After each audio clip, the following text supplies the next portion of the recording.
right. Okay, so can you say and spell your full name? My full name is Pete Curtis, P-E-T-E-C-U-R-T-I-S. I was born on April 16th, 1960 in Liverpool, England.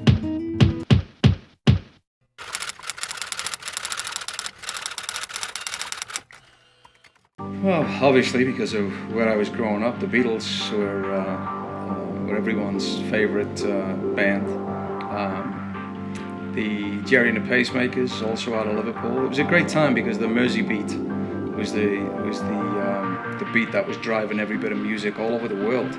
And the Beatles, Gerry and the Pacemakers were a big part of that, as well as the likes of Cilla Black and other artists, Billy Fury, that were coming out of Liverpool at the time.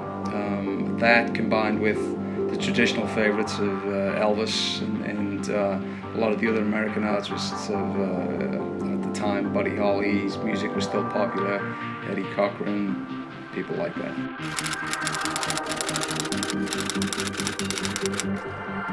Some of them I'd heard The Who before.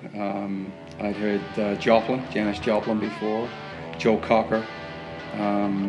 Some of the artists like Graham Nash, I'd heard in his previous role as a member of the Hollies, but I hadn't seen him perform with his new group, so to speak. So yeah, in answer to your question, yes, I had seen some of them before. Probably listened to a little bit more of Joe Cocker and certainly Hendrix, who I'd never heard of before Woodstock, suddenly became a key player on the music scene. Sadly, just when I started liking Janis Joplin, we lost her.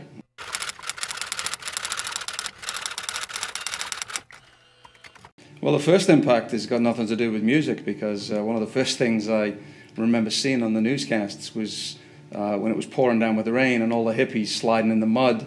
So immediately when I went out to play with my buddies and it rained, the first thing we did was slide through the mud like all the hippies. And so that was the first fun thing that came out of Woodstock. Probably not the answer you were looking for, but that was the first thing that came to mind. Keep in mind I was only 9 years old. So I think one of the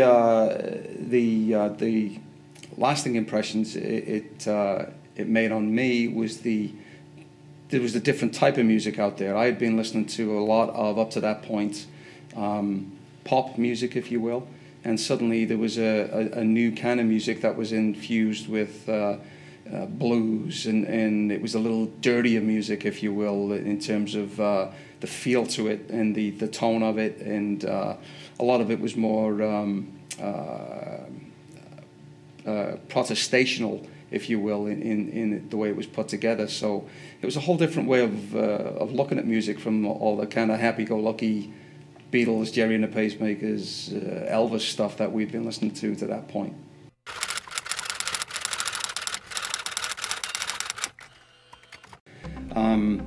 At the time, my feelings on the war were pretty basic in terms of, well, the Americans are always the good guys, so they've got to be doing the right thing and fighting the good fight, and to see them being carried into, killed and carried into helicopters in body bags and everything was, for a young kid at that time, was quite alarming, obviously.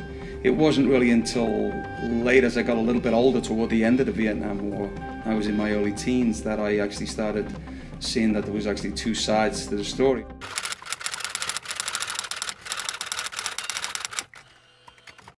What life lessons have I learned from the political and social events of the era? Well, one of the first things was because of the tragic loss of the likes of Joplin and like Keith Moon and people like that. It really hit home to me what drugs can actually do to you, and my friends as well. And I can honestly say that where I grew up, even though we were in a real hip center of the world in terms of music and everything else that was going on, I grew up in a drug-free culture, in which I was very fortunate to do. But obviously that's something that really scared me as a young man, to see such talent get wasted, and I always made it a point to try to make the most of everything I had after that, and try to make sure that everyone I knew did as well. So, as far as the political side of things, I think I learned not to always trust leaders after that.